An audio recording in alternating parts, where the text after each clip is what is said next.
You mean everything to me because I know you mean everything to Christ.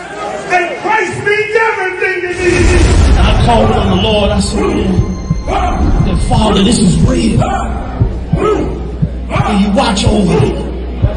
Will you raise them up to be strong? I'm just a man with flesh. This is what you called for in your scriptures. You said they wore studs and fringes, they got it on. You said they will follow the law, they doing it. You said under your house shine, they ought to love one another. And they doing it.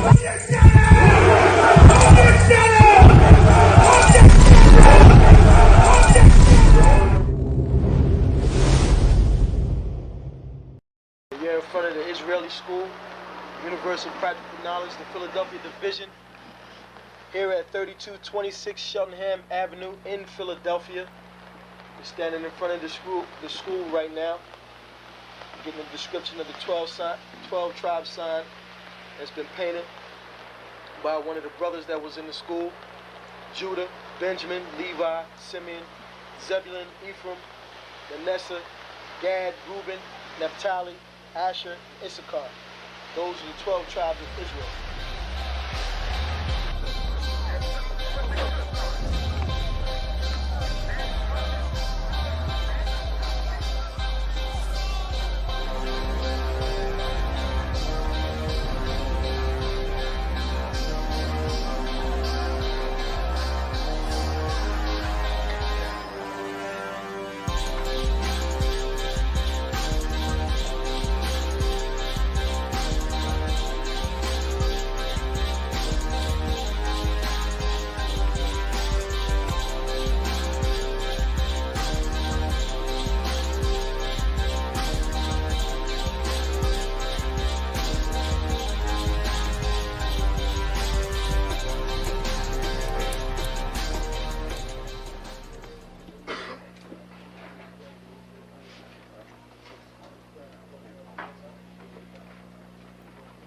Shalom.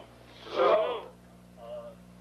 You've been waiting for this day, so this day has finally come. A lot of you have been wondering where this knowledge that you've been hearing is coming from, and the powerful truth that you've been hearing, how this was established.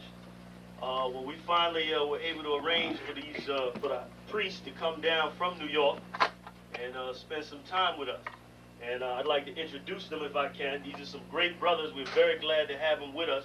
We want to make them feel as warm as possible because this is their work and the extension of their work and what they've laid down some time ago. I'd like to introduce, first of all, priest and Sixth Shield General, 4th in command in the nation of Israel, Lahab. I'd like to salute this brother. March up. Barak.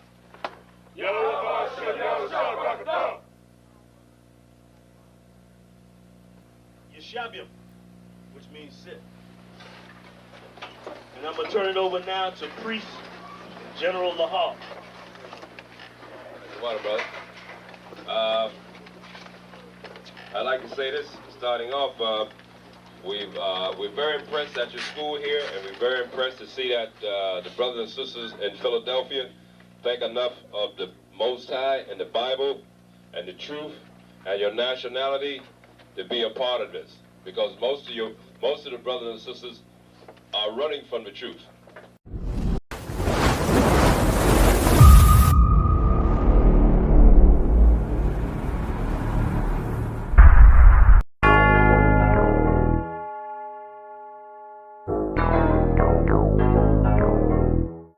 Ironic. You know the truth is the truth, that's all I know. Cry loud and spare not, you gon' get exposed. A few real niggas left, you not one of those. Real soldiers, we was born to stand 10 toes. If he ain't one West, that nigga not one of mine. He got a purple 12, me I got a black 9. The truth is the wife of my youth, chopping my concubine. Had to die to get my rib, that bitch forever mine. You know the game, a bishop gotta be blameless. But GMS teaching niggas to be rapists. They screaming we snitch. When Joey Morgan was killed by your brother, y'all ain't say shit. Real prophets only dwell in the UPK, PSA, we don't sign NDAs. Real prophets only dwell in the UPK, PSA, we don't sign NDAs. 100 deep, 100 shields on, that's 100 priests. 100 boots, that's 200 feet. Tongue like a sword when I fucking speak. Teach you how to fish instead of fucking leech. Stop selling drugs instead of trying to fuck with me. Knowledgeable, but I'm rude in my fucking speech. Life is about warfare, not no fucking peace. Hey bitch, I cry loud when I fucking speak. Make them wait a year before they fuck with me. Turn a street nigga to a fucking priest. Cross a priest and I promise you forever sleep.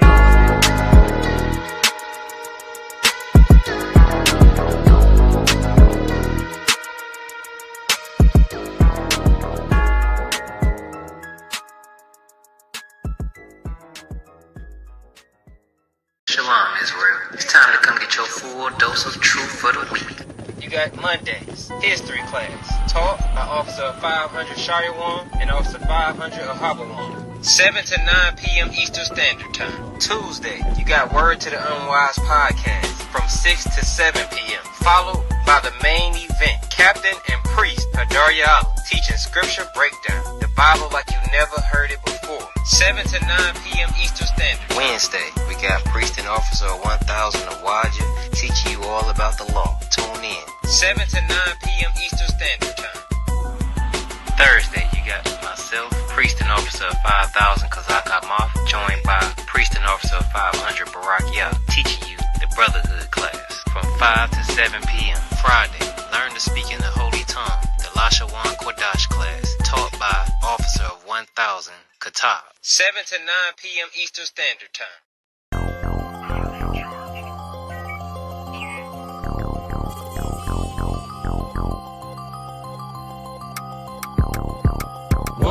One West, that's who we are, nigga. One West, so who is y'all, nigga? One West, we want it all, nigga. That's who we are, nigga. So who is y'all, nigga? One West, that's who we are, nigga. One West, so who is y'all, niggas? One West, we want it all, nigga. That's who we are, nigga. So who is y'all, niggas?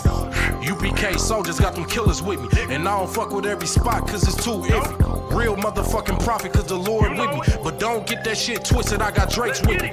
Yeah, bitch, and that whole 50. Run up on me wrong, you gon' catch 60.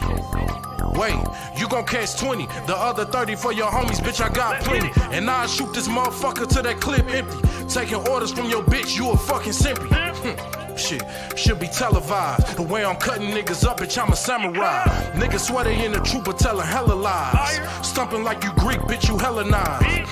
The revolution gon' be televised, and what I see in my vision gon' leave you petrified. One West, that's who we are, nigga. One West, so who is y'all, nigga? One West, we want it all, nigga. That's who we are, nigga. So who is y'all, nigga? One West, that's who we are, nigga. One West, so who is y'all, niggas? One West, we want it all, nigga. That's who we are, nigga. So who is y'all, niggas? UPK soldiers lead cowards and R. So fuck a gas stop, I came with 6 pumps in my car. My niggas ready to swing, we like kids at the park. So touch a chair around this bitch and we breaking your jaw. They think we Christian, but we not. Nothing about us is soft. I don't know what you niggas on, but that shit get you off. We booted up. We came to take zones for real. Black 40 under my garment, I be dressed to kill. Fourth dimension sitting linger, I be fresh for real. Putting scripts on your corners, but these here ain't pills. We rock covers. You official if you know those drills. Bread and water, you official if you know those meals. Yeah, you niggas soldiers get rolled over. You got police in your pocket, I got a judge in my holster. Oppressors out to get it, so remain sober. Or be chained to them chains till there's nothing that remains of us. A cult leader like Christ, we got the same culture. I bang on them, tell my enemies the reign's over. I up the sig and keep pulling like a chain smoker. The game ain't changed, One West stayed the same on them. One West, that's who we are, nigga. One West, so who is y'all, nigga? One West, we want it all, nigga. That's who we are, nigga. So who is y'all, nigga? One West, that's who we are, nigga. One West, so who is y'all, niggas? One West, we want it all, nigga. That's who we are, nigga. So who is y'all, niggas? Niggas talking prophets, yeah, we got plenty. We the reason why it's Israelites around the city. Call Kazak, tells a rock, bring Shamar out. We about to slide on them, see what niggas talking about. Young dog think he wise cause he a Kemet head. That shit lame, they didn't survive, nigga, Kim is dead.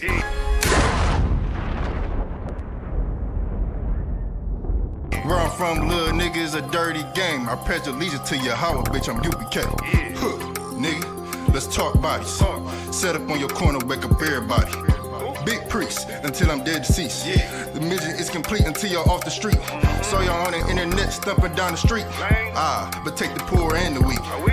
Touch your sister or a brother, you gonna be sleep. But take the poor and the weak. One West, that's who we are, nigga. One West. So who is y'all, nigga? One West. We want it all, nigga. That's who we are, nigga. So who is y'all, nigga? One West.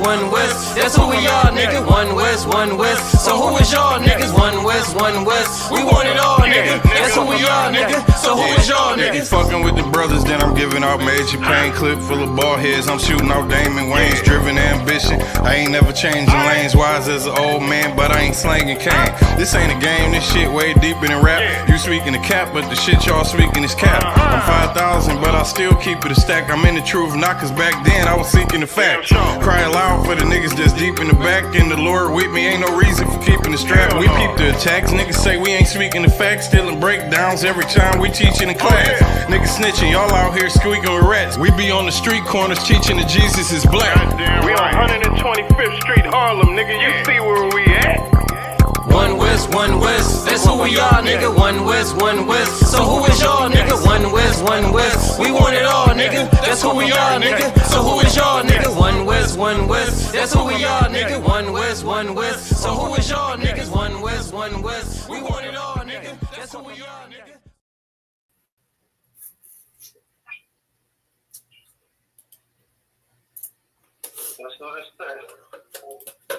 You hear me, sir? Oh, select you 1 second. Yes. I think I got my shit on mute. Okay, there we go. Say something for the mic.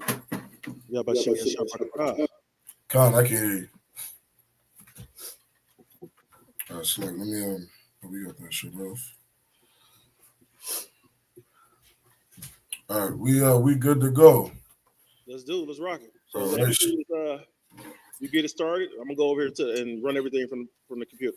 Yep, most case. All right, so. All right, Shalom Israel. Yahweh Shemi Al-Shabrak a thumb to all the brothers. Yahweh Shemal a thumb by Shemi Al-Shai to all the sisters. Priest and officer 500 Shariwana, the commanding general Yohana. All right, I got with me priest and officer 500 Ahabawan.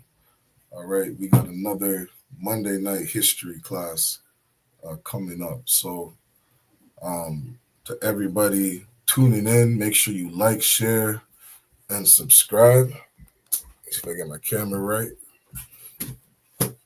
All right, everybody watching, make sure you like, share, subscribe to the YouTube channel.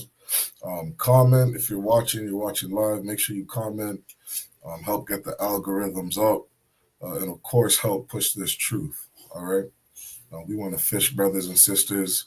And most importantly, we want to get our people this knowledge. All right. The knowledge of the Bible, the truth of the Bible, the truth of this world. You understand? The truth of how the Most High operates. You understand? And how he runs everything. Dispel all the lies that people have told on the Bible. And truly give Blacks, Hispanics, and Indigenous the medicine that they need to help them in this life.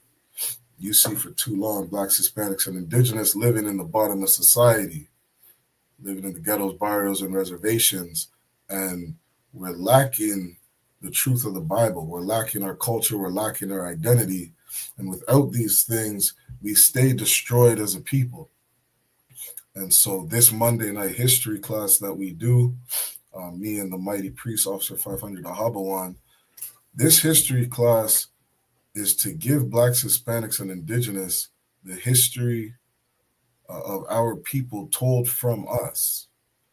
You understand? We've been told, for so long about things like Christopher Columbus Day, right? Like, Ahabawan, what were you told about Christopher Columbus growing up? Can you hear me, sir? Yeah, kind. Well, the first thing we learned in my public school education was that Columbus discovered America, right? So right. It was Columbus landed on the American grounds, and he discovered America when it was our people here. If you go to look farther into your history book, and then we were told that the people that were here were savages. Right. Okay. And does America still celebrate Christopher Columbus Day? Right now, it's in between Columbus Day and this new thing that they brought up just maybe a couple years ago called Indigenous People Day. Okay. Right? So it's still on the same day, and they're still celebrating the atrocities that happened, to our people. Right.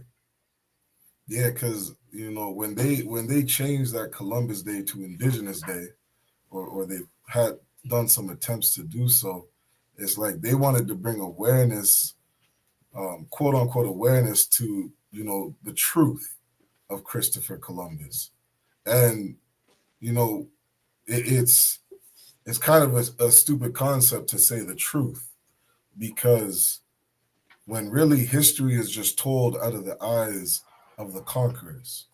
You know what I mean? Like in America, Blacks, Hispanics, and Indigenous, we were conquered here.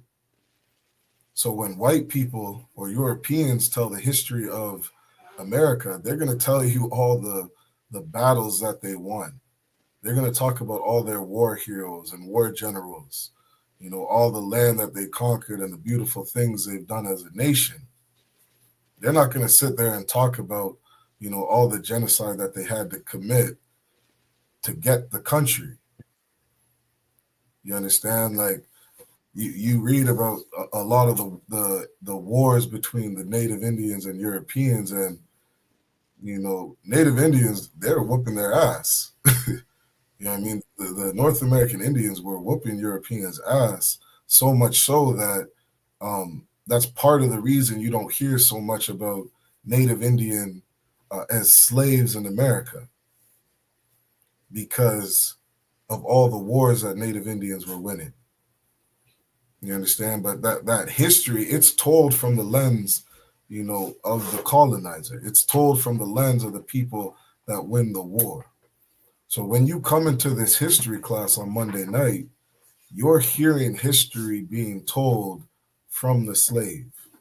You're hearing history be told by the conquered. And, Ahabawan, correct me if I'm wrong, but every history that we're gonna speak about from the eyes of our lens, it's a very sad and disgusting story. Yes, sir. And if I may, Come. I said, if I may, just to piggyback off of what you were saying, sir, is that when we growing up in these hoods that we grew up in, we all got into fisticuffs fights or something like that, depending on how rough the neighborhood was. We got into fights. I got in one probably about every other month. And the thing about it is, like, you would, and this is, I'm comparing this to America now. Now, you would get into these fights and either you would win or you would lose. When somebody comes to you and tell you what happened, they say, I heard you got in a fight with such. Yeah, I kicked such butt, right? So with kicking such butt, you look at the person like, oh, okay. But if you see somebody eye hanging out, nose bloody, bruises everywhere, and it's a week after the fight. See, what we're not seeing here in American history, we don't see the bruises because the oppressor covered those bruises up. He put some makeup over them, right? So he covered those bruises up. And with covering those bruises up, it's hard unless you go check deep into history like the ISUPK is trained to do. Unless you go check deeply into history, you can't find those bruises because he put some makeup over it. Like one of those battered women, they put the makeup, the eyeshadow on. They put the foundation on so you don't see the bruises. And that's what America does when you go look at the indigenous people history. You go look at the histories of the slaves revolting. Right, so they just got a little makeup on, sir. Damn right. You understand, and that's the perfect, that's the perfect description, to brothers and sisters as to why they should get in this class. You understand? We're not going to sugarcoat history. We're not going to sugarcoat it, and we're going to tell it to you from our eyes, right? So, if you could, Ahabawan, just read out the comments in the chat. Anytime somebody comes in the comments, if they got any questions, just let me know. All right. Okay. Real quick, sir, we got Sister Nichelle. Oh, well, that's Trooper Nashagabar. Say shalom, checking in from Saginaw. We got Sister Nawah. I'm not familiar with her, sir. You might know her. Okay. Checking in. Y'all was shy. You know, she claiming herself to you. You know, and that's what we got right now. You know, any questions, any comments, you know, please keep the algorithm up, like, share, subscribe, pay your tithes. Most High in Christ. So let's get into it. All right. You know, today's class, what we're gonna get into is, you know, not only breaking down the lies told on the North American Indians, but, you know, letting them know who they are. You know what I mean? Like there's a quote from Commanding General Yohana in the ISUPK, our leader, you know, who said, you know, Europeans have had us here in slavery for over 400 years, and they still, being so cruel, have not told us our identity. They're the ones who told the native Indian that when you come to that residential school, you got to cut off your hair. You can't have that braid because we want you to assimilate into our culture. They were forcing native Indians onto these different, you know, into these different boarding schools because it was a form of stripping them of their culture, stripping them of their identity. And so when you have something passed and say, correct me if I'm wrong, Ahabawan, I believe that was 1865 when they say slavery is abolished. Yeah. And yeah, so in 1865, if you abolish slavery, wouldn't you at some point start to rectify the crimes that you've committed? If you really looked at it as such an atrocity, because they'll tell us in 2025, oh, slavery is over. Slavery is over. You know, all the things that were done in the past are over. That was our ancestors. That's not who we are today. That's not who us Europeans are today. And so if you're so disgusted at what your ancestors did, why wouldn't you in like an elementary school teach the slaves their identity? Why wouldn't you say, I'm sorry for stripping your culture. I'm sorry for forcing you on border schools and you know, making it mandatory that you speak our language, making it mandatory that you conform to Christianity, making it mandatory that you conform to our culture. Why wouldn't you give them their culture back? You know, why wouldn't you give them, you know, all the artifacts, all the spoils of war that you took from these people and give them their identity back? It's such a crazy and cruel concept to think, but these people had us here, raped, robbed, and murdered us, beat our culture out of us, and did nothing to rectify it. You're only now, maybe 2-3 years ago, saying, we're not going to call it Christopher Columbus Day. Let's call it Indigenous Day. If I may, sir. Con, go ahead. We got a comment. A person by the name of Great Blackness says, and he's commenting on what you said. He says they're not going to do that because they will have to give up their land and give it back to us. Correct. And this is that you can't say I make an apology or I make an amends and leave it at that. If I was to just say I was to steal something from you and I say I apologize, I will have to give you that back which I've stolen, or give you something that was comprehensible to whatever the value of that, of whatever it was that I've taken from you. So in order for me to say I apologize for stealing from you, I will have to give you whatever I stole from you back, or give you the equal or greater value of what it is that I've taken. And you already know our oppressor is not going to give up that financial grip that he has over us. God. If I could, Ahabuan, can you grab Jeremiah chapter 6, verse 14? Because, this goes right into the topic that the indigenous people, they truly are the children of God. What you said was so on point, Ahabuan. And, great blackness, that's an excellent point that you bring up. And these things, like this knowledge is found in the Bible. Like Christ said, ye shall know the truth, and the truth shall set you free.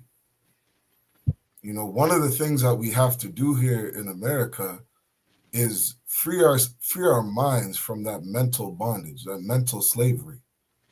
We got to free our minds of, their culture, their Christianity, their weed, their drugs, their way of life, their marriage certificate. We got to free ourselves of the garbage that they gave us and really take back our identity. Read that if you could, Ahabuan. Sir. This is Jeremiah chapter 6 and verse 14. They have healed also the hurt of the daughter of my people, slight, saying, peace, peace, when there is no peace. Read that again from the top. They have healed also the hurt of the daughter of my people, slight. My what? My people. My people. They have healed the hurt of the daughter of my people. Like indigenous people are hurting. They're crying out on the reservations. Like I remember seeing this this massive what do you call those? Oh man, what's that word? You know when you see those big advertisements, Ahabuan, the billboard. Uh-huh. There was this massive billboard outside of a reservation. And on that billboard, it said, please stop stealing our women. Like indigenous people, they are hurting. Yes, sir. And Europeans, they have healed the daughter of my people slightly. And how do they do that? By saying peace. They say, let's not call it Christopher Columbus Day, but let's call it Indigenous Day. Let's have a Black History Month, an Indigenous Awareness Month. But you still keep them in the reservations. Mm-hmm. You still don't give them clean drinking water. Justin Trudeau, the Prime Minister, said that was one of his number one things. He said, I promise to get clean drinking water on the reserves for the Native Indians in Canada. I think he was in office for like 8 years. He didn't complete that task. That's somebody telling you peace. They say sorry with their lips, but they don't do anything about it. And who does this happen to? This happens to God's chosen people. Go ahead, Ahabuan. And what's so heavy? We were just looking at the girl, the Edomite chick that say use the term nigger, right? Now, understand, before that, you got multiple Edomites using the term nigger, and then it's like, I'm sorry. Right. Even what was the owner of the basketball team? They made give up his ownership. He had the Mexican rib, and she wanted to hang out with Magic Johnson, but the owner was saying, no, you can't hang around Magic Johnson around me. God. Cannot remember his name. Yeah, but, that was the owner of the Lakers. I think it was like Denver or somebody. Okay. I recall the story though. Yeah, but understand is that she recorded, right? She was what? She recorded their conversation. And he wanted to come back and apologize. I apologize. You still got all these Negro slaves working for you, so you got to apologize. Right? That's right. You apologize. And with apologizing, they said, okay, you just got to sell the team. Mm-hmm. Right? You just got to sell the team. He still made billions. That's right. He still made billions off of selling that team. And then, he's upward in age. I think the dude was like 75, 80 or something like that, right? So, he doesn't have too much time on this earth anyway. So it doesn't matter right? Their sorries, their apologies mean nothing. That's right. They mean nothing. You see it when you have one of the police shootings, innocent, unarmed black men. God. I'm sorry. I apologize. It means nothing. God. Because you don't, when your son is unalived by the police, you don't get another son, right? Your son just don't manifest another son. So their apologies are nothing. God. And now, what would be like the opposite of that? Look at the apologies given to the Jewish man over in Israel. I was gonna bring that up, sir. I mean, like, that is not like they go through this Holocaust. You know what I mean? That's so tragic to their people. And what does their apology look like? $3 billion a year. $3 billion a year.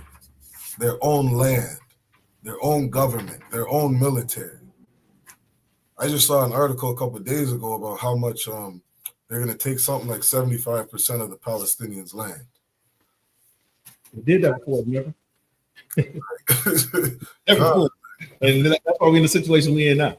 Well, I mean, America and Palestine and Israel. Mm-hmm. Situation there now because they did that before. And if I may, go ahead. You know, the Bible says that the oppressive words are smoother than butter. That's right. Right. So he could say, "My bad," and you look at it as, "Oh, he's sorry." That's a good oppressor. But yet still, your brother can't bump into you at the grocery store without you want to, snatch his life. Yeah, like what indigenous people got to take from this is, like, anybody telling you that you are not an Israelite, like, that is a full-out assault on your identity. Anybody telling the North American Indian that they are not Israelites. I've heard some of these bastard breakoff groups say that, what do they say, that blacks only are the children of God. Maybe the same ones that allow Africans in. The same ones that allow Africans in. You know what I mean? They're doing the same thing that our oppressor, their oppressor, has done to them. Like, we can say we're anything but an Israelite. Oh boy. Yes. You see Kyrie Irving, he posts a link to a book, and these Jewish bastards are Salakia. These oppressors say, you gotta suspend this man from playing in the NBA. Can I ask a question, sir? Yeah, go ahead. Right. Kyrie Irving never said anything but check this book out. Right. Now understand, for clarification, Kyrie Irving is not in the truth. Right. We're just using him as an example. Right. Because he said that check this book out from from Hebrew to Negroes or something like that. Cool. Whatever the name of the book was. He said check the book out. That was it. And they was willing to take all this money. They're about to take all this money, shut them down, wouldn't let them play basketball, all type of things, right? And then now he has to take certain classes and stuff like that. So he's like, fuck it, I'm Muslim. Muslim. But at the same thing, like what you were saying, like you can say that you're anything except one of the most highest precious Jews. Right? You a nigga. You ain't no Jew. You can't say that you a Jew. When we was out doing camp in Toronto, one of the most glorious camps that I've been to, and that be fired back up. That put the zeal back at 115%. Right? I was at 99. I was like, dang, my zeal wearing off. Like I was back at 115. Regular is balanced now. And a little somebody of Asian descent was driving down the street behind the camp and was yelling out the car, "Y'all Jews? Y'all not effing Jews? Y'all not effing Jews?" Right? God. So my question is, even if, as soon as, well, I'm gonna say it like this. Not a question. My statement is this: is that you asked the question earlier, like, what does reparations look like? And what it looks like is Are people being taught their history, right? Are people being taught their true language? You know, are people being taught how to get along with one another, right? Are people being taught and having our history broke down to us? What that sound like? ISUPK. That's right. Being taught their history. Tuesday, people being broke down of our histories, a breakdown, the scriptures of our history. Tuesday nights, breakdown of our history. Wednesday nights, we've been taught the laws that we're supposed to govern, that we're supposed to do in history. Right? Thursday, brotherhood. Fridays, we've been taught our languages. So reparations look like the UPK in charge. Yeah. Yeah, but so like when you had said that, you know, my immediate thought was, you know, it's so stupid to call or idiotic to call ISUPK a hate group. Like ISUPK, we are a love group. We're a literal love group. Damn right. Our love is for Blacks, Hispanics, and Indigenous. Like I'm about to go through some history and biblical prophecy to show that the native Indians are the children of God. And what that is showing our people love. We're actually doing something. You know, like, professionals will say, you know, low self-esteem comes from a lack of culture and a lack of identity. The Asian man knows his culture. He knows his identity. He has a God that he prays to. You understand? The Africans, the Europeans, the Koreans, the Muslims or the East Indians, they all have an identity. They have a language. You come to the ISUPK, come to a class on Friday, learn your Hebrew. Learn the language that your ancestors spoke. You come to this history class, learn your identity, who you are, where you come from, your forefathers. It says in the Apocrypha, you know, we descend from great men, you know, from Abraham, from Isaac, from Noah. You know, these are brothers who are men of renown. This is our history. The whole world, like the Bible is the number one sold book across the world. And that's your history, Black man. That's your history, Native Indian man. That's your culture. That's our culture. And that's what we do in the ISUPK. Well, if I could, Ahabawan, grab Deuteronomy chapter 28, verse 15. Because in understanding, you know, who we are as a people, the best way to identify the children of Israel is through prophecy. You look at the Jewish man in Israel, he doesn't fit shit. Like we just read Jeremiah 6:14. You know what I mean? His people were not healed slightly. Mm-hmm. The oppression that he went through, that he claims he went through, he was healed. He was given a land. They're speaking Yiddish over in Israel. You know what I mean? They have their own language and culture and identity.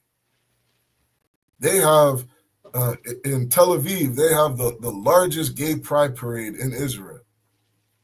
It's the largest in the world. Largest in the world. That's their culture. That they scream it loud and proud. They have their culture over there. Gay people in Israel are not oppressed. You understand? They're free to do whatever they want. But you Black man, Hispanic man, Native Indian man, your culture's in the Bible. The Lord said that a man laying with another man is an abomination. Like you can't be a Jamaican, a brother from the tribe of Benjamin, and be free to be, you know, loud and proud and gay in Jamaica. They're going to unalive you. You know what I mean? Like that's our culture. Yes. You understand? And so we have to really come back to that culture. But when you start to understand prophecy, you know, you'll see that the Jewish man in Israel, he doesn't fit that prophecy. To say that the native Indians are not the children of God, you don't understand prophecy, right? Read that verse if you could, Bubba. I may real quick, sir. Yeah, go ahead. So it just popped in my head that, you know, we make fun and call them small hats. So now they rainbow color small hats. God. Rainbow color small hats. This is Deuteronomy chapter 28, verse 15. But it shall come to pass, if thou wilt not hearken unto the voice of the Lord thy God, to observe, to do all his commandments and his statutes, which I command thee this day, that all these curses shall come upon thee and overtake thee. God, we read this verse. This is such a foundation to the ISUPK and to understanding who you are, Black, Hispanic, and Native Indian man. Understand that there are a people walking the earth that are in a covenant with the Most High. And in Deuteronomy 28, it explains what will happen to those people if they listen. And it also explains what will happen to those people if they do not listen.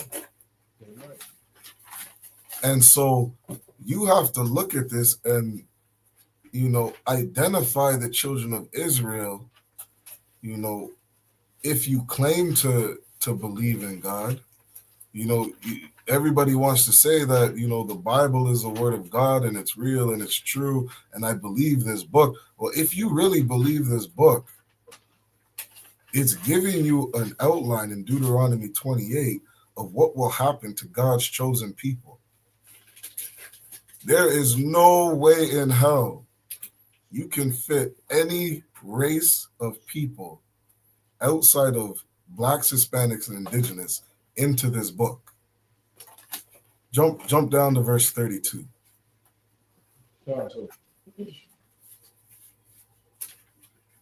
Verse 32. Am I coming through fine, sir, with the sound? Come. Verse 32. Thy sons and thy daughters shall be given unto another people. Your sons and your daughters will be given into another people. This is a curse for disobeying God. This is a curse that will happen to God's chosen people if they don't obey their father. They don't obey, you know, the covenant that God gave to Abraham and his seed, the chosen people, through Isaac and through Jacob, Blacks, Hispanics, and Indigenous. These 12 tribes, if they disobey God, read that from the top. God. Thy sons and thy daughters shall be given unto another people. Thy sons and thy daughters shall be given to another people. If you could, Ahabuan, bring up that article from, let me see, from Snopes.com. All right. God said, if you disobey me, speaking to the children of Israel. Flock you, sir. Yep. What's the name of the article? Snopes.com. It's called Did Christopher Columbus Seize, Sell, and Export Sex Slaves? I got you. Okay. Can you see it? Come. Yep, that's the one. This is one, sir. Okay. Where would you like for me to go? Read it right from the top, if you could. Come. Say, did Christopher Columbus seize, sell, and export sex slaves? You know, last week we talked about this about the with the fancy girls. That's right. Claim Christopher Columbus sold sex slaves, some as young as 9 years old. Dang. Was true. Ample evidence exists to show that Columbus was responsible for forcing thousands of natives on the Caribbean islands into slave labor. Thousands of who? Natives on the Caribbean islands into slave labor. There's ample evidence. Ample, that means a lot. There's so much evidence out there that you cannot refute this. You cannot refute that Christopher Columbus was responsible for forcing thousands of natives on the Caribbean islands throughout Spain or Portugal to Africa, different parts of the world, the Arab slave trade. Christopher Columbus is known for being responsible for transporting the most slaves out of any slave trader. These are the things Christopher Columbus is known for. And he did this, not only did he do this to blacks, he did this to natives. Right? A lot of people don't like to talk about this, or a lot of people don't hear about this, but the natives were a part of the first slave trade by Europeans. And he was coming over to what they call the New World, and he was taking natives and selling them back over to Spain. So if I may, sir. Khan, go ahead. So Christopher Columbus was a damn pimp. Khan. Yeah, he was a sexual deviant. Just as it says in the Bible, there is no greater fornicator than Esau. That's in the Bible. Fornication is sexual immorality. Okay. You were going to say something? I was going to say, this is the same thing what Christopher Columbus did that Sean Puffy Combs on trial for right now. And this is why when you come to this class, the greatest thing you could do, black man, Hispanic man, indigenous man, stop voting. Stop putting your faith in the European man's system, because his way of life and his culture is terrible for you. Like Sean Puffy Combs, you out here following Europeans, and look what is happening to your life. We cannot do that as a people. We have to reject everything that these people have given us. Every way of life that they have is disgusting. Like, you look up, you start looking into things like the sex trade. You understand that Thailand, Japan, Israel, like that state of Israel, Germany, Russia, Romania, all these European countries are most well known. Like they're the highest purchasers of sex slaves today. Yeah. Bar none. The Jewish man is supposed to be the children of God. They're over there they have the highest rate of purchasing sex slaves. These women are being sex trafficked as young as 10, 11, 12 years old. That is what they're doing in Israel. That is not the children of God. Europeans have a history of doing this. You can tell it. What is it? What's that saying? You can tell who a duck is because it quacks. Yeah. Look like a duck, it quack like a duck. Yeah, you know what I mean. Like you out here dressed like a whore. You're a whore. You got a police uniform on. You're a police officer. That is who you are. Historically, this is what Europeans do. Slucky, if I may, sir. Yep. Would Joel 3:3 be another scripture to bring out for this pimping that Christopher Columbus did to our people? You said Job 3:3? Yeah, I'm gonna read it. Yep. This is Joel chapter 3 and verse 3. And they cast lots for my people.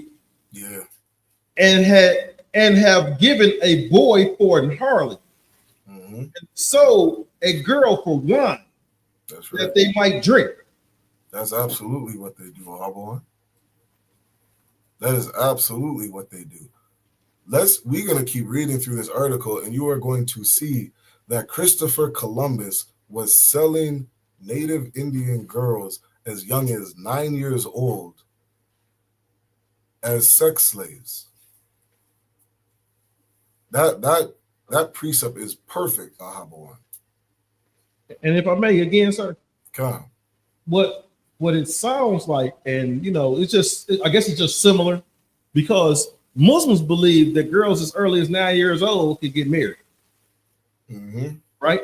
Now, Christopher Columbus believed that he could sell these girls as early as 9 years old. It made me think, I'm just throwing something out there. It made me think, was the Muslims buying the so-called daughters and wives, of these sex traffickers? Come.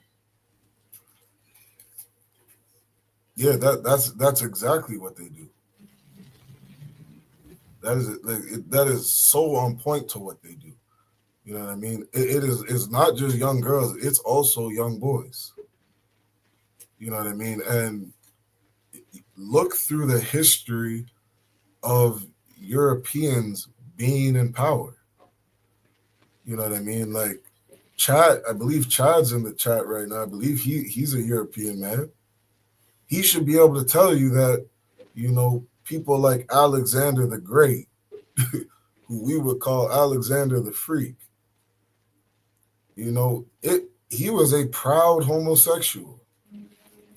He was very proud in the lovers that he had. Rome was very proud and normalized things like pederasty, a grown man being with a little boy. That's their culture. You know what I mean? I would love for Europeans to tell Blacks, Hispanics, and Indigenous what was their culture. What was our culture before slavery? What was our culture before forced assimilation? What were some of the things that we did? All right? Mm-hmm. Let's keep reading this article. Okay. What's false?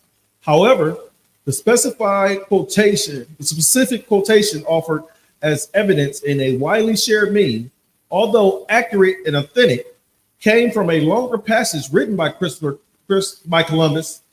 In context, Columbus was neutrally describing the specific practice of buying and selling 9-year-old girls. And in that particular letter, he neither endorsed it or condemned it, nor admitted to personally taking part of it. God. So people like to say, well, we don't know if Christopher Columbus was actually purchasing sex slaves. Well, if you could, Abawan, jump down and let's read what he actually wrote. And it starts where it says, Columbus provided native sex slaves to his men. Come. Columbus provided native sex slaves to his men.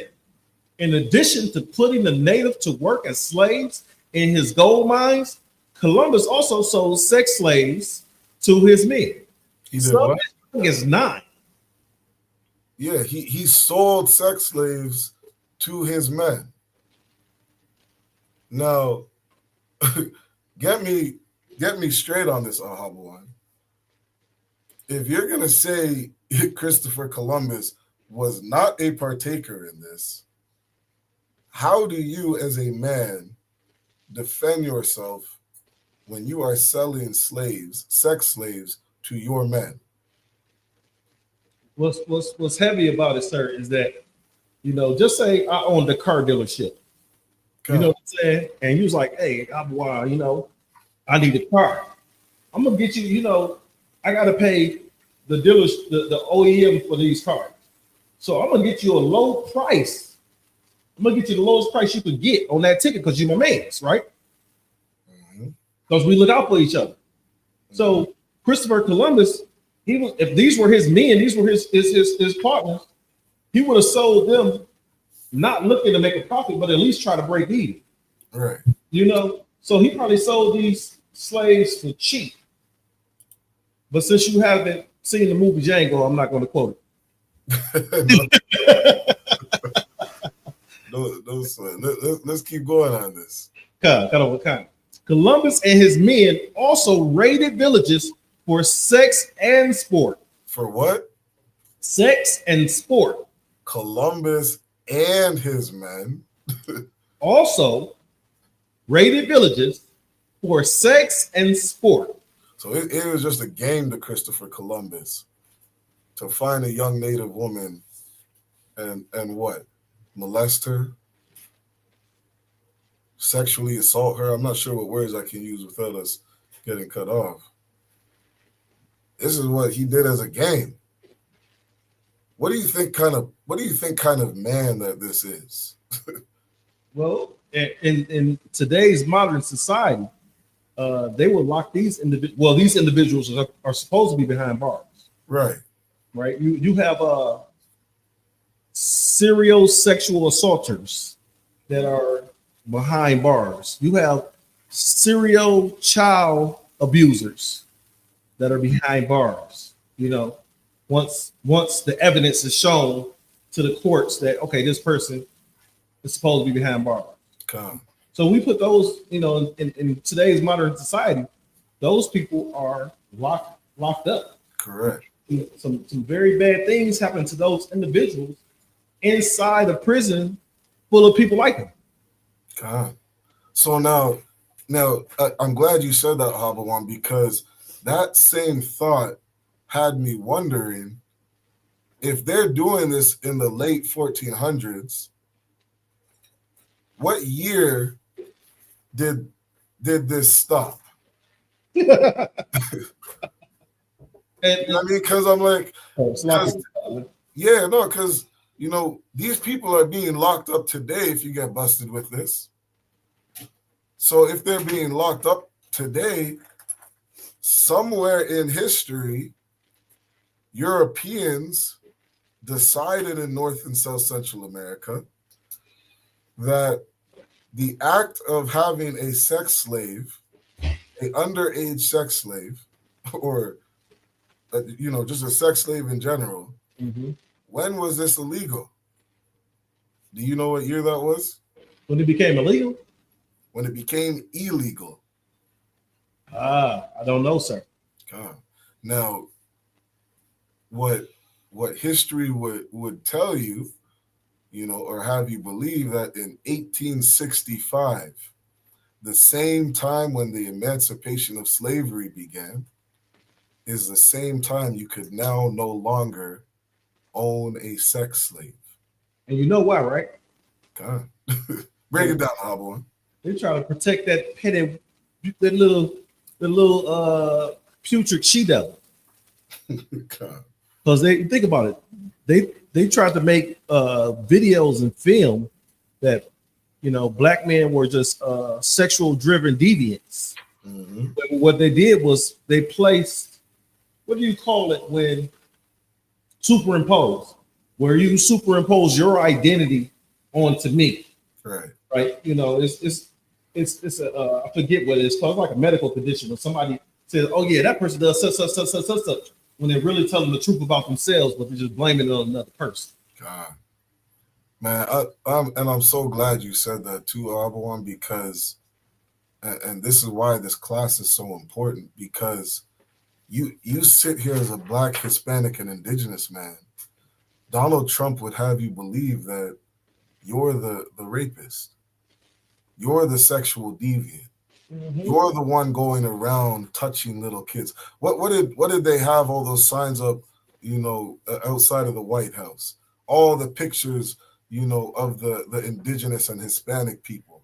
All their faces. This is the face of a rapist. This is the face of a sex trafficker. This is the face of a drug dealer. Didn't they have all these faces on the lawn of the White House? Yeah. Okay. But what does this say right here? Christopher Columbus is doing this shit for fun. So hold on, sir. So you trying to tell me this is the face of a sex trafficker? That is the face of us. That is the face of the most disgusting, the most diabolical sex trafficker you could see on the face of the earth. So if I may, come. I want to speak to Israel. Keep this individual in the back of your imprinted in your mind, because right now, according to the evidence that now understand, this evidence is a collection of data that these oppressors put out. Am I correct, sir? And they said that their own brother, Christopher Columbus, their own forefather, is the face of what it says right here, native slave sex. Hold on, native sex slaves. This is the face of the man who sold little girls and little boys and women and men to his homies, his friends, you know, his counterpartners as sex slaves. Keep that face right there. Keep it in your mind. Because if you see this individual right here, he is sex trafficking. Grab Deuteronomy 28, jump down to verse 68. You say jump down to verse what, sir? Verse 68, 28 and 68.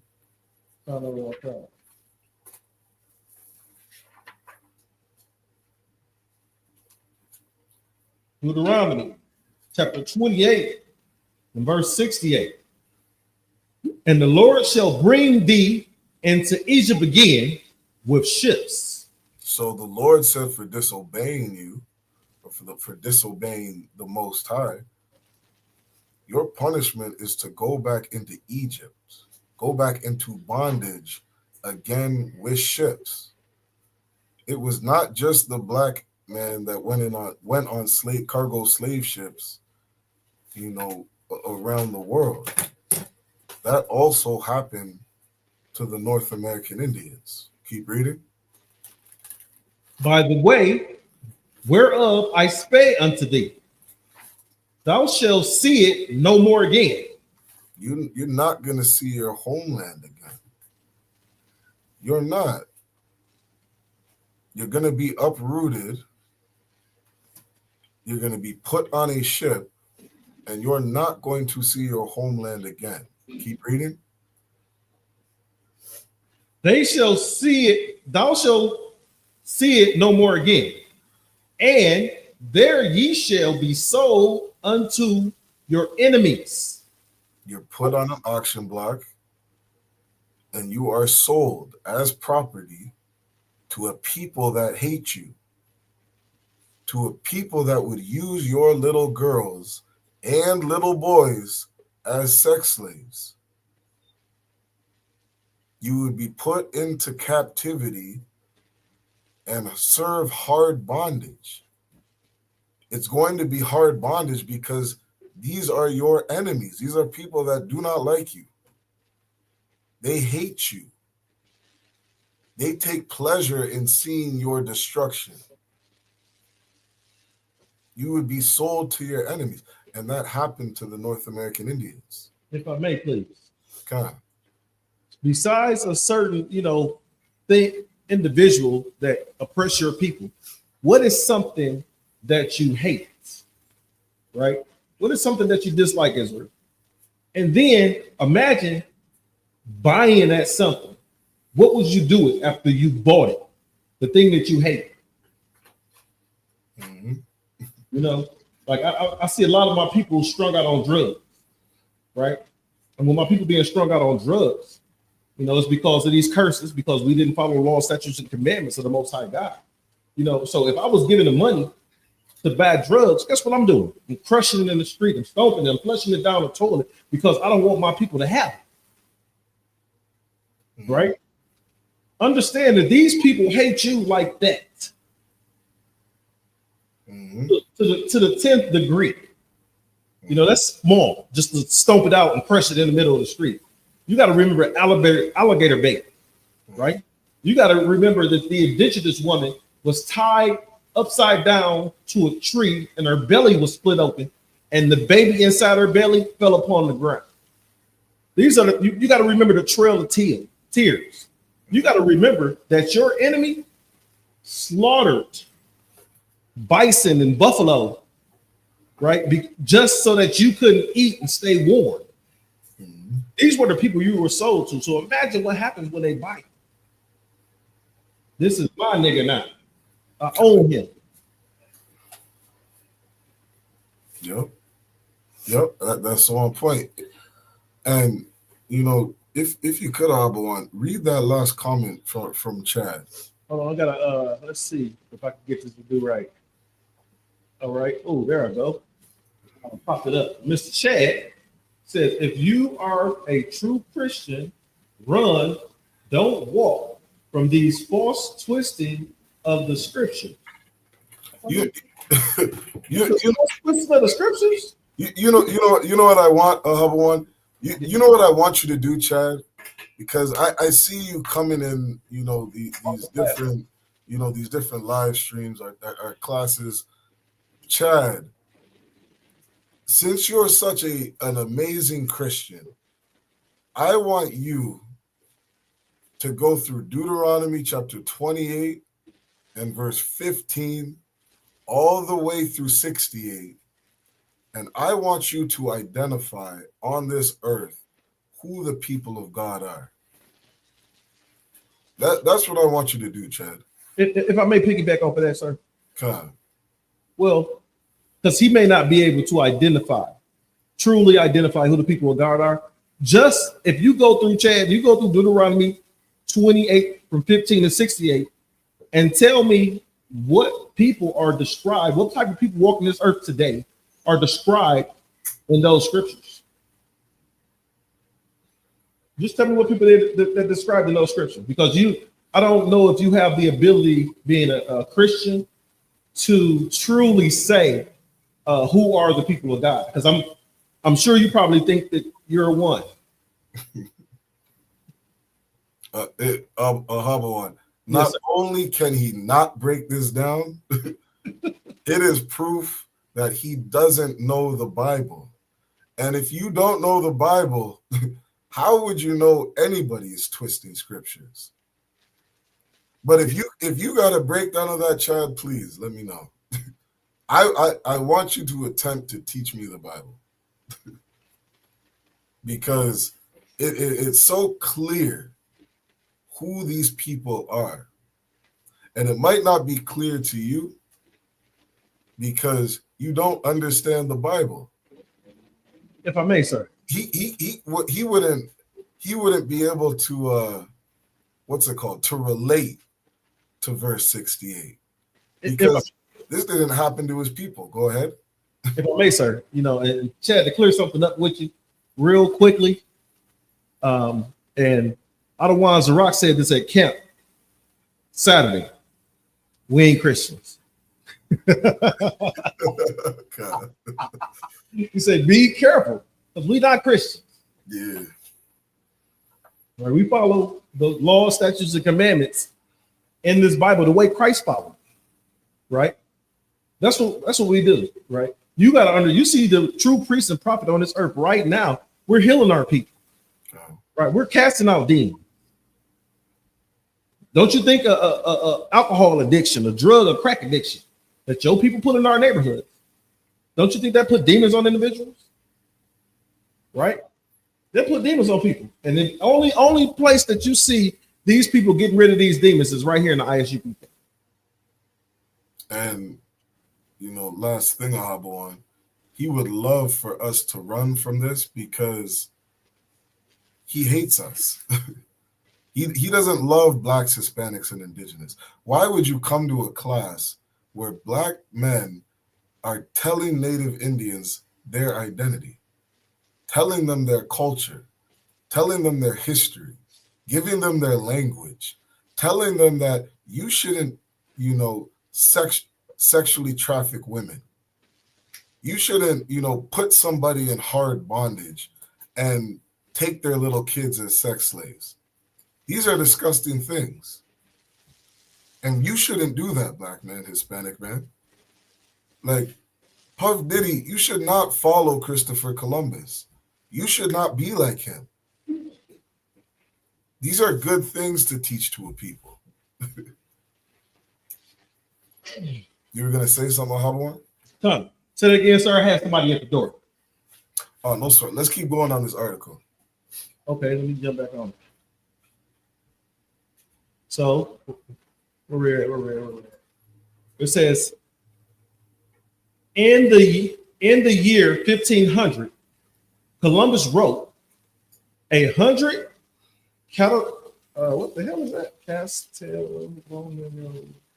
Castellonios are as easily obtained for a woman as for a farm, and it is very general, and there are plenty of dealers who go about looking for girls. Those from 9 to 10 are now in demand. That's a quote, Ahabawan. That's a quote from 9 and 10-year-old indigenous women are in demand. Let's keep reading for time's sake. The quote attributes to Columbus in the mean is accurate and was taken from a letter he wrote in 1500 to Donna Juana de la Torre, a nurse in the royal court of Queen Elizabeth, and the sister of one of Columbus's leading crew members on the second voyage to the Americas. So this was in the year 1500 when Columbus wrote this. He was telling, he wrote this to Queen Isabella, letting her know that 9 and 10-year-old Native Indian girls are in demand. And this is the cost that we're selling these women for. Let's drop this article. Okay, let me ask you a quick question. So right around the 1500s is when the natives there started to speak Spanish. God, yeah. As soon as you start having colonization come over here, they're telling us, to get rid of our culture and conform, from the minute we're over here. Right? Yes, sir. And again, this is our history. Black and brown people, blacks, Hispanics, and indigenous, we have to unite. It says in Zephaniah 2:1, gather yourselves together, O nation not desired. Native Indians, you are not desired as a nation of people. Black man, you are not desired as a nation of people. Hispanic man, you are not desired as a nation of people. The world will look down on you and say these people are disgusting. The world looks down on us because of all the things that they see in the media. They don't have respect for us as a nation of people. They despise us. We're a nation that are not desired. But North American man and woman, don't ever let anybody tell you you are not a child of God. If I could, I'll have one. Grab Deuteronomy chapter 33 and verse 20. All right. And I want you to pull up that other article I sent you on the Old West. The Old West and the origins of scalping.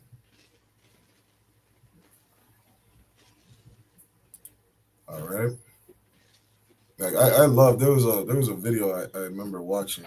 I wish I should have brought that to this class. You know what I mean? Where Native Indians, they were sitting there, at one of their land protests, and they're trying to protest with the white man saying, this is our land. You know what I mean? This part of the land is ours. Leave us alone, or whatever it may be. And the way they're being treated, going back and forth, with all the military and the police and all the government of Canada, they're sitting there looking and pleading with these Europeans saying, you guys really think that we're savages? Like you really believe that title that you gave us, that we're the savage? How could you do this to a people? How could you take a 9 and 10-year-old girl and put her, or use her as a sex slave, as an object for sex at the age of 9 years old? Do you know how savage, that's beyond savage. That is so diabolical to even comprehend or imagine it in your mind and then actually put it into practice. Send a letter to the queen saying these girls are worth, a lot of these girls are worth almost, the price of a farm. The price of a farm. That's heavy. You know what I mean? Like, that's what your people are saying. You're the savage. You are not an Israelite. You are a savage. And your history, Esau, is all throughout the Bible. All your disgusting and diabolical ways are all in the Bible.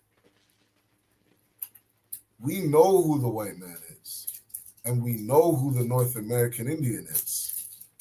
Read that verse for me, Ahabon.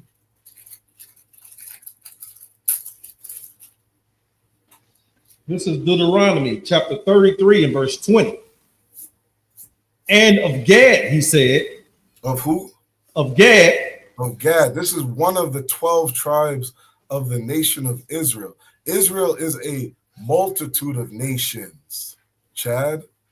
Like, when you see nations in the Bible, understand that Israel is more than one nation.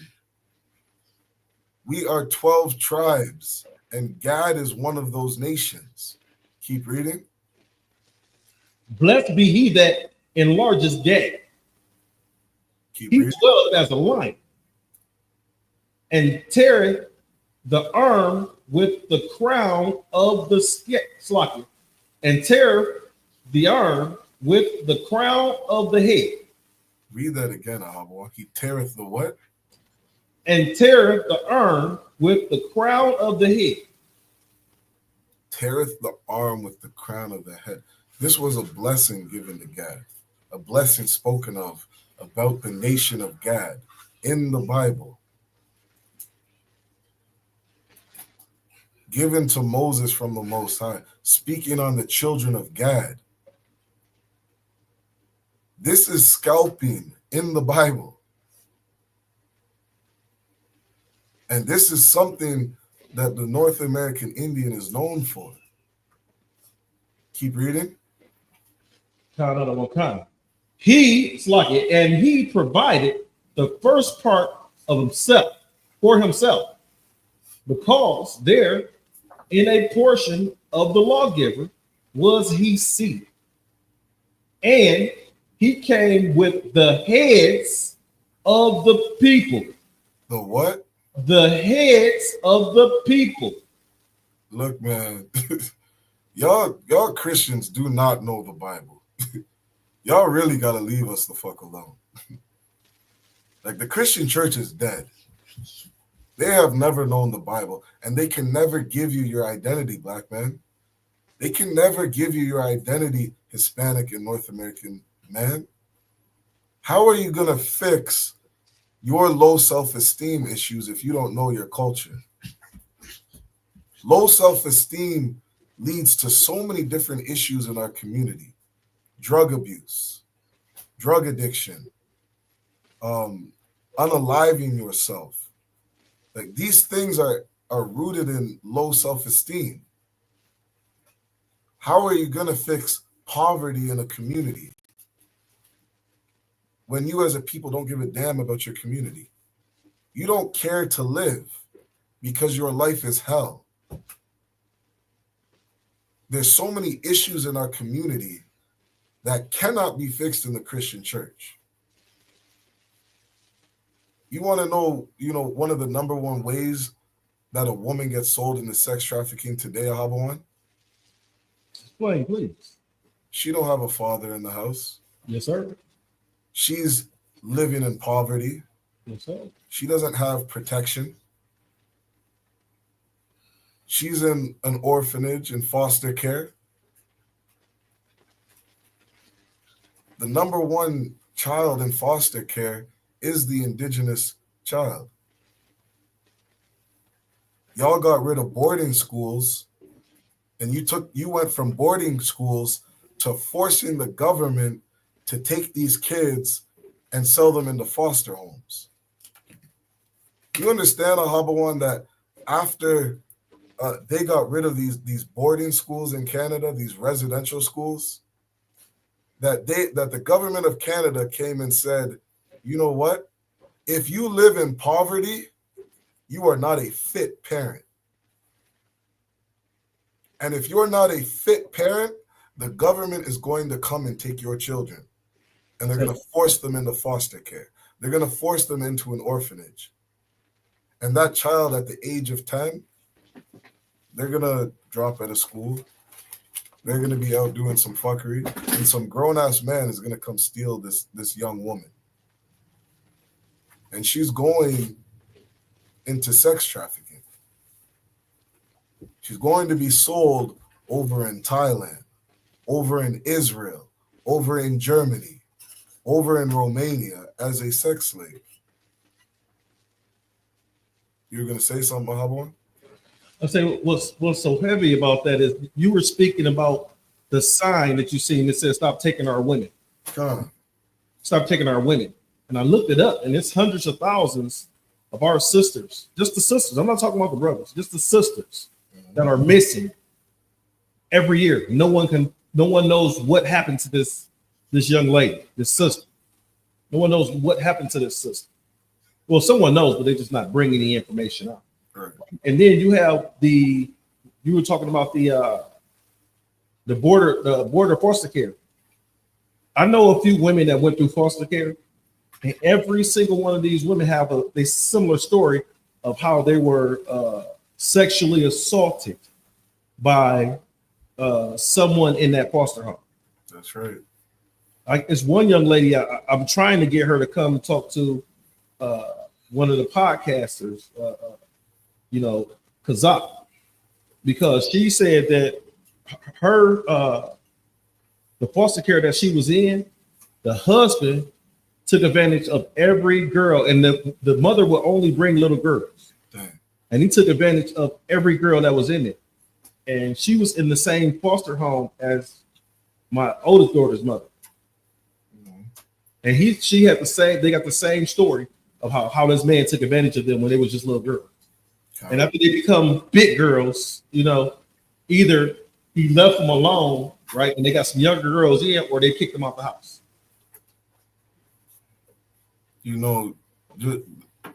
Just thinking about that, Ahabawan, there is no greater nightmare than one of our any of our babies, the boys or girls, being forced into a foster care home with an oppressor. You're right in the fucking lion's den. You're a sheep living amongst wolves. Every day you wake up, there is a wolf right in front of you. It was just a story about a brother and sister in foster care, and they had them sleeping in like a garage or something like that. Oh, yeah, yeah, I saw. That's a good that'd be a good article to bring up.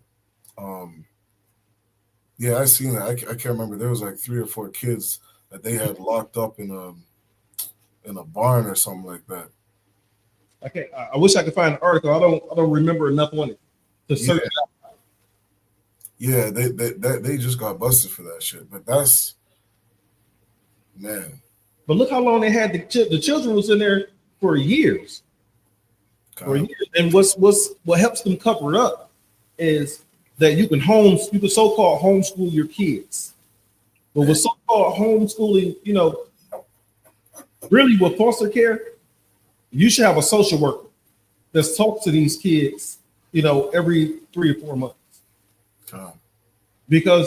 And then these social workers have to act on what they heard from the child. Whether it be false or true, you still have to go and investigate, right? And that would be an easy check and balance for these children that are in foster care, right? Because all the state does is drop them off in foster care and get a parents to check, and they don't check up on the children. Man, if I could go further, what did General Muhammad say in class the other day? If you are a child who you think you're being touched inappropriately, you need to come and tell the general. I go further and say, fuck the social worker, Habon. You need to find a brother in the ISUPK. Find a school nearest you. Find that number. You know what I mean? And start talking to those brothers. Start coming to class. You know, check in. You got questions. You need some counsel. You're wondering if, you know, this adult that is around you is doing things they shouldn't be doing. Report that shit to one of us. My daughter, well, you know, usually she's 7. My youngest daughter's 7. Okay. And when we go out, you know, usually I have on one of my covers, or I have on my UPK jacket, or, you know, UPK gear. And, you know, that draws attention. And at 7 years old, you know, she's been asking me this since she's like 4 or 5. She's like, Daddy, are you famous? Are you famous? Because everybody always look to you and talk to you. Are you famous? I say, yeah, and that's because of Commander General Yahan. I say, when people see us, even though you get these naysayers like Chad saying we're twisting the scriptures and we're pushing out hate speech, why do our people feel so safe when we're around? The young fellas in Canada, right? They felt safe when we were there. That's right. If you were watching, they had a young one of the young ladies that was with them got into an argument with some oppressor. She got kicking his bag and everything. And right, what they did was they seen us and they immediately separated the oppressor and the sister. Right? What would have happened if we wouldn't have been there? We would have had some young brothers going to jail. Because think about it, the young brothers if they would have sided with the sister, right? They might attack that oppressor, and then guess what? Now we got brothers going to jail. We don't want to do that. We don't want brothers going to jail for no oppressor. That's right. Right. The ISUPK is the safest organization anybody can be in. So if you're a young child out there, like Ottawa said, if you're a young child out there, get in touch with one of these brothers or sisters. Find a brother in the ISUPK. Get in touch with them and tell them what's going on. Damn right. You will receive help. Damn right. You will receive help. Somebody is going to show up. Somebody's going to show up. Somebody's going to be there, right? These young kids that got a problem with going to school and bullying and stuff like that, find a member of the ISUPK, because you will be walked to school by 100 brothers. Damn right. Damn right. Read that verse for me again, boy. You want verse 20? Kind. Okay. This is Deuteronomy 33 and 20. And of Gad, he said, blessed be he that enlarges Gad. He dwelleth as a lion, and teareth the arm with the crown of the head. Verse 21. And he provide the first part for himself, because there in a portion of the lawgiver, he seated, and he came with the heads of the people. Mm-hmm. He executed the justice of the Lord. Damn right. And his judgment with Israel. Damn right. You know what's so heavy about that, sir? Go ahead. He came with the heads of the people. What are the heads of the people? The leaders of the people, right? So he came with the leaders of the people. And if you look today, our leaders are, you know, like the scripture says, the gates of it, our gates are languished, right? So our leaders is, think about this. Puffy was just telling you to vote or die. He was just telling you to vote or die. When Barack Obama was running for office, Puffy said, vote or die, right? Do you think he wish he'd have voted a different way now since he got this baby oil scandal going? Right. Probably wish he would have voted for some more baby oil. But understand is that these are the people who are supposed to be our leaders. We looking up to it. Barack Obama's a fucking Hamite, and we looking up to him, right? These are our leaders, and that's why the gates of Israel are languished, because our leaders don't have our best interests. If they had our best interests, right? if they had our best interests, our leaders would be Commanding General Yohana, General Hazayan, General Mahaiman, and General Q. If our leaders had our best interests, those would be the leaders. They'd be just like them. One, they'd be breaking down our history. They'd be breaking down what we are, who we are, and how can we get back to what the Lord has promised us. God. But no, the white man can easily swoop in, give them some money, and they forget about their people. God. You got a church on damn near every corner. If you ain't got a church on every corner, there's a liquor store there in the city of Detroit. Why hasn't Detroit gotten better? You got a church on every corner. Y'all supposed to be true Christians, according to Chad. You're supposed to be true Christians, right? So if you're true Christians, and there's a church on every single corner, why hasn't cities like Detroit gotten better? That's my question for you, Mr. Chad. Yeah. And, our leaders, they truly took the time to study this Bible and study history to be able to break down, prophecies like this and be like, wait a minute. The North American Indians, they wear fringes. The North American Indians, they practice separation on a woman's menstruation. The Native Indians, they're known for scalping. The Native Indians fit every prophecy in this book. And, we read a verse like this and we're like, we can see this. Historically, this is our people. Let's read this article. This article. Which one you want, sir? The one we're in right now. Okay, cool. We got it. Yeah. Let's do that.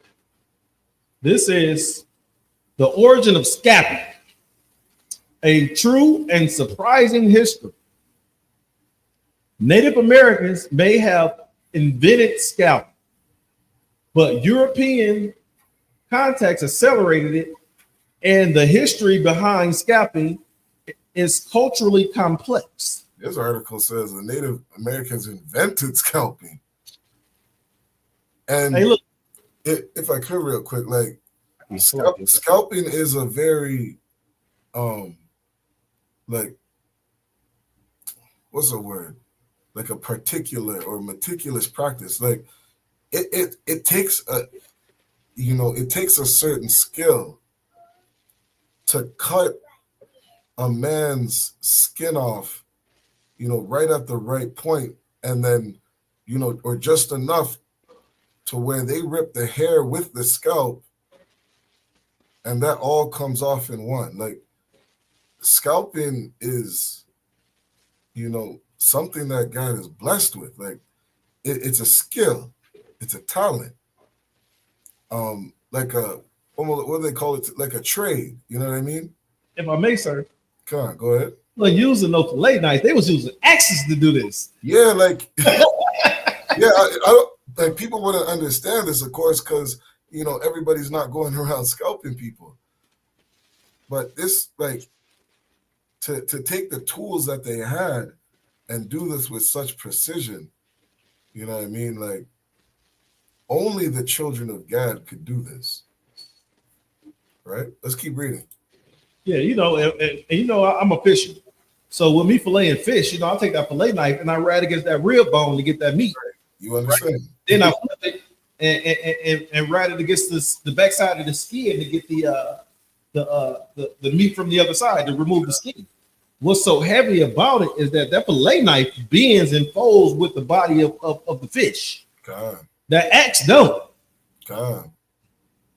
Yeah, imagine using that fillet knife and you're just cutting the skin enough on the fish, or say just under the scales enough to just pull up the skin to where you could rip it apart. Like it takes a precision. You know what I mean? Yeah, that's precision. I don't have that yet. I'm gonna have one of these Native American brothers teach me how to scalp. They're gonna have to teach me. In the new kingdom, I'm gonna have to know how to scalp. Like, here I got another one. Good. Let's keep reading. There's another article I want to get to if we got enough time. Come on, sir. Let's get through it. The idea that the Native American routinely and vigorously scalp their enemies is a common perception that holds to the present. Historical accounts have given strength to this belief. One such narrative is found in the history concerning the Battle of Wabash between a confederacy of Native American tribes versus the American Army in 1791. The aftermath of the battle is painted through the eyes of a survivor, Stephen Littell, who witnessed the defeat of the American forces. So right there it says that the Native American brothers was whooping American ass. That's right. Awful was the scene presented to him there. So this is the account that a man was giving of what he saw. Keep reading. It says the bodies of 700 of the killed and wounded encumbering the ground of the space of about 350 yards. It was a cold, frosty morning. The scalped heads presented a very revolting spectacle. A particular vapor or steam ascended from them all. Many of the poor creatures were still alive, and groans were heard on all sides. Several of the wounded implored young Littell to put an end to their misery. So these people who were just scalped, they're yelling out, begging to be put out of their misery. Now, the reason, I wanted to read that part too is because here's a good example I could give now, Habawan. You think about trying to fillet that fish when it's alive. I do, sir. When I finish filleting, it's still alive. So it's flopping around and you cutting it. Yes, sir. Sometimes, well, think about it. If you bring water for about 5 minutes, they flop around a lot less. Okay. Right? But as you're cutting, you still have some movement. Okay. So now think about this. It's easier to do it when the fish is dead, right? Much easier. It would be a lot easier to do it when the fish is dead. Yes, sir. Our native Indian brothers, they're scalping men's heads when they're alive. According to this article, 700 of them. So, you'll see, like, historically, they'll give you accounts of, they'll tell you today how much easier it is to scalp a man when he's dead. Yes, sir. It is a skill to scalp a man's head in such precision when he's alive. If I may, sir. Okay, go ahead. And that reminds me of when Peter had removed the ear from the Roman soldier. Okay. I wonder, because I have to go back and check and see what tribe Peter was from. But, with him being able to remove that guy with the sword, think about the precision you have to have with a sword, not to cut somebody's whole head off, a whole body off. Right. These Native American brothers was going through scalping and didn't cut the entire freaking head off. Mm-hmm. You know what I'm saying? And leaving them alive. That's right. I fillet fish and take the remains and put it back in the, where I got it from, and you see them swim off. Okay. Right. So it sounds like these oppressors wasn't walking away after they were scattered. That's right. Because they could have unalived themselves. That's right. Yeah, that's heavy, huh? Let me read the next part. What is scalping? No, let's drop this. Let's get the next one. Okay. I sent you one on let's see. I sent you one on fashion, the fashion archives. I believe that's what I sent you. I got You did the truth of scaffolding. You did. Oh yeah, see the one on the history of fringe. We'll get through this really quick just for time's sake, and then I see the origin of scaffolding and why thousands of indigenous women have where thousands or why thousands of indigenous women. I got smoke signals. Oh, let's grab that smoke signal. Okay. What kind, sorry? Yeah. Ready? Grab for me Judges. What is that? Judges chapter 20. Grab Judges 20 and verse 38.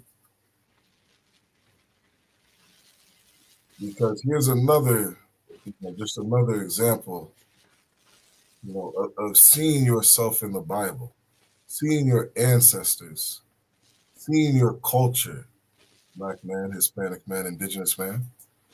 You're going to find your culture in the Bible.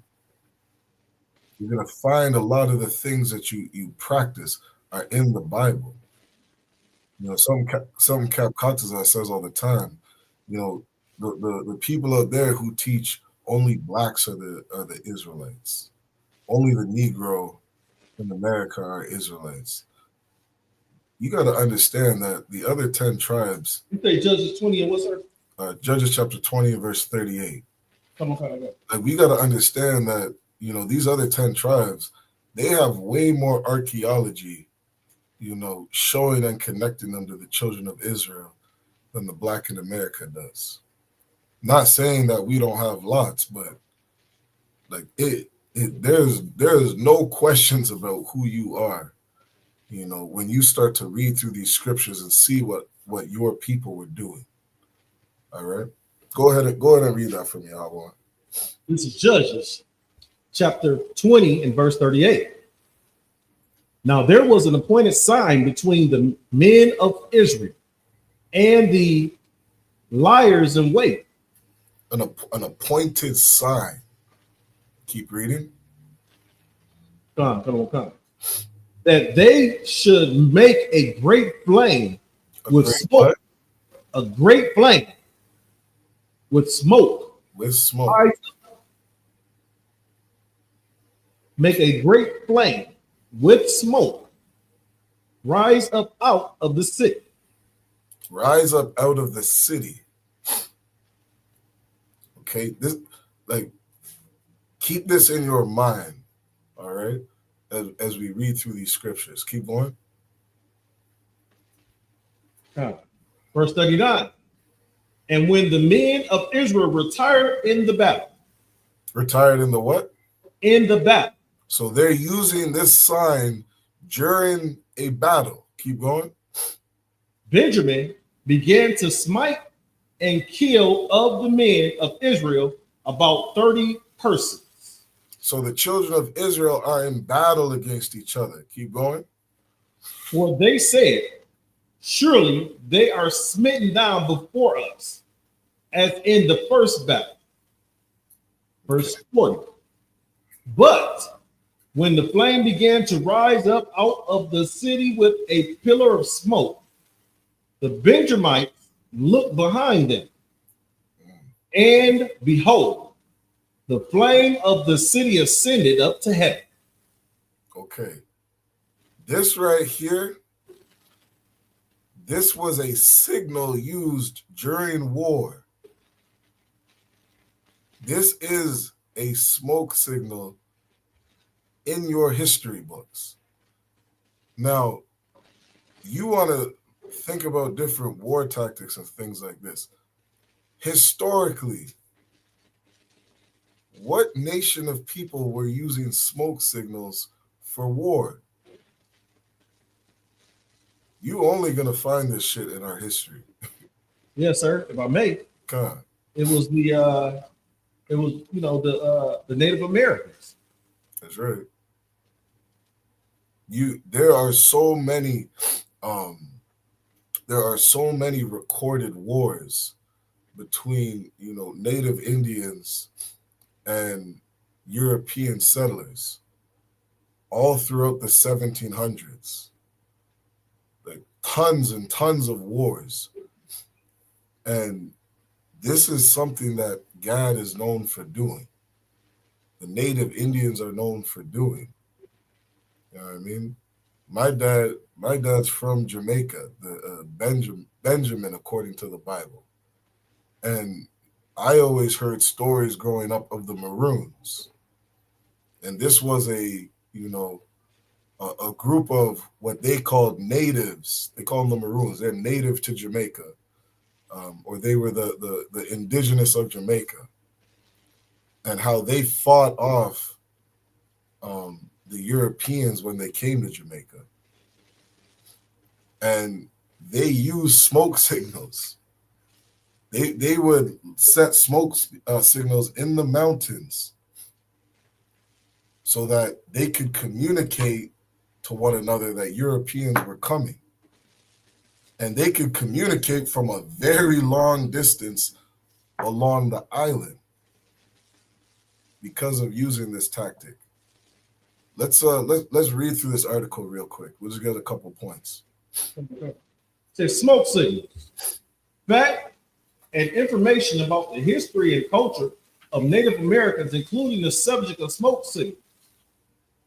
Descriptions and definitions of smoke signal, materials required to make smoke signal, different uses and purposes of smoke signal, messages and meanings of smoke signal, interesting fact and information about Native American smoke signals. It says Native American culture, smoke signals. Description and definition of smoke signals. Smoke signals were used by many cultures, including the Native American Indians, as a means to quickly communicate visually messages over long distances. The simple message sent via these signals were conveyed by meaning of columns and intermittent puffs or clouds of smoke. Salaki, if I may, sir. Yep, go ahead. You know what that sounds like, right? What's that? Say that one more time. I say it sounds like Morse code, a visual Morse code. Okay. It says materials required to send smoke signals. Native American Indian tribes have their own system of making fire. Once a fire had been made, smoke could be produced. The fire gave off smoke consisting of visual gases and fine particles given off by burning materials. A wet blanket was used to cover the fire, and when released, produced a tower of black smoke that could be seen for miles. Yeah, this is a very specific tactic. Like, you understand, this isn't just, they didn't just make a fire and now the fire is going.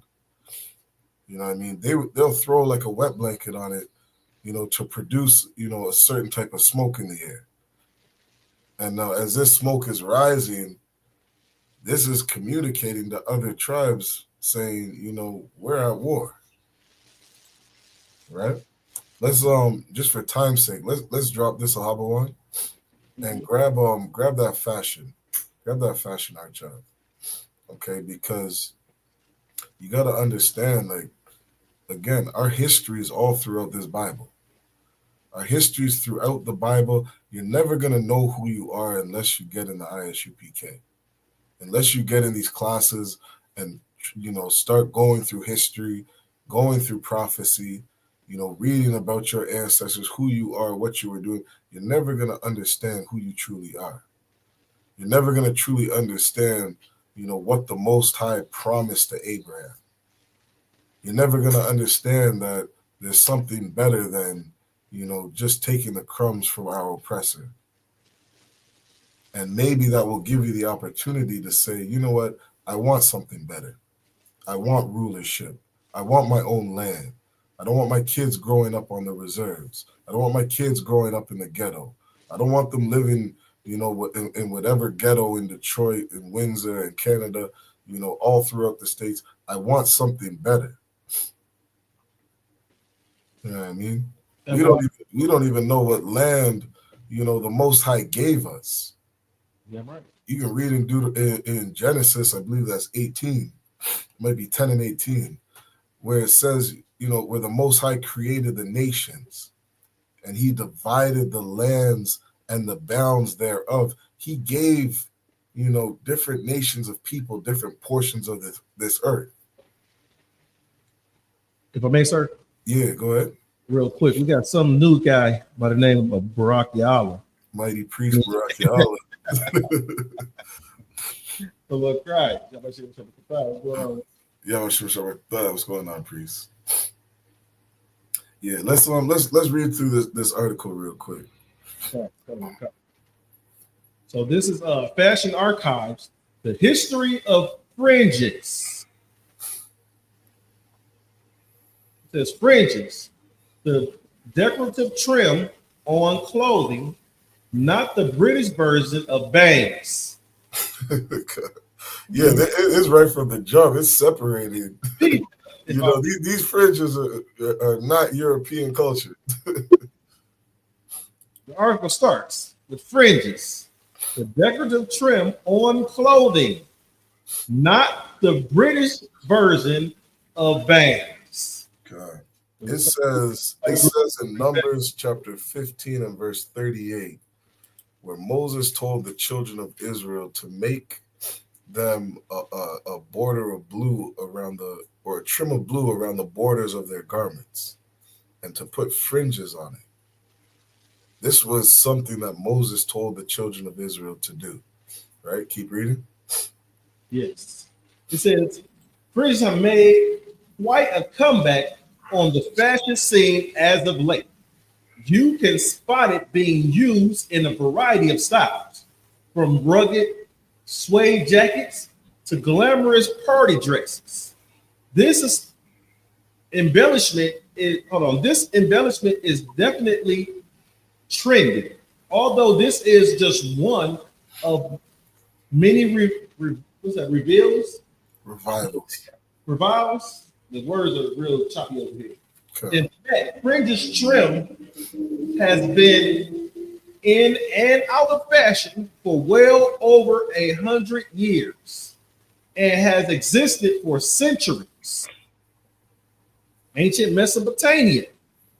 Fringes originated in 3000 BC in Mesopotamia, or present-day Iraq.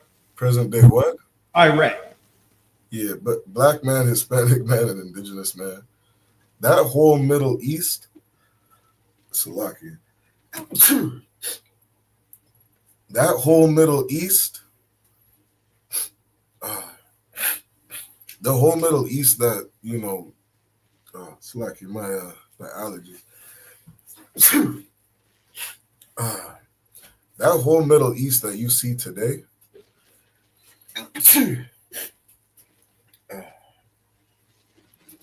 that's where the land of Israel is. You can look up, when you're reading in Genesis, when you see the Tigris and Euphrates River, those four waters, those four rivers that, surround that land, that is all of the Middle East. That's the land that was promised to Abraham. You understand? And, this is where, scholars will say different words like Mesopotamia. You know what I mean? Or they'll say present day Iraq. That whole Middle Eastern area, that was our land. Right? Keep reading. Fringes originated in 3000 BC in Mesopotamia, or present day Iraq. It is believed to have been worn widely in many civilizations and by all classes of people.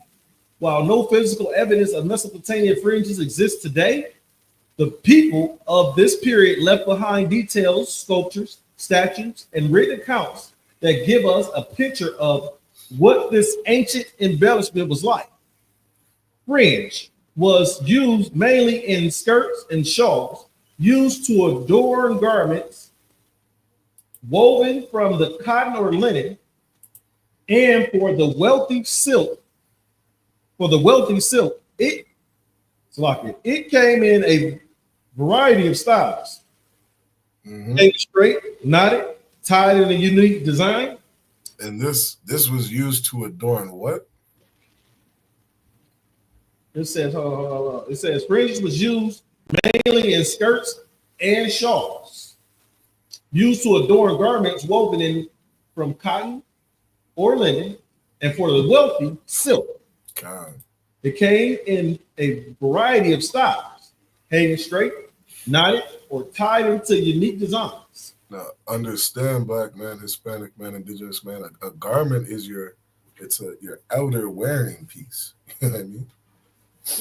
Like you see the indigenous people today, and they'll, have their what do they call? They're called powwows. You know what I mean? They have garments on, and they do up their garments beautifully.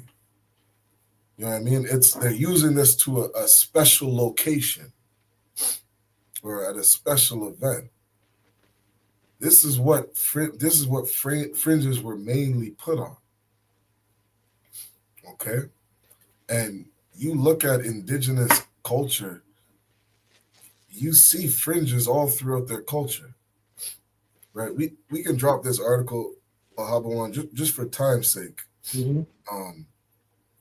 But you got to understand that, like, we can see our culture today. You know what I mean? You can look up pictures. You'll see tons of pictures historically. You'll see tons of garments today that indigenous, brothers and sisters are creating. And these are beautiful garments. Many times, what was it they said? I'll have to bring up that history another time, but many times they'll put that ribbon of blue. They'll put that strip of blue on their garment. You'll see it on women's skirts and different things like this. That's all through our culture. All right. Anything you wanted to bring up, Ahabawan? No, sir. This has been a heavy class.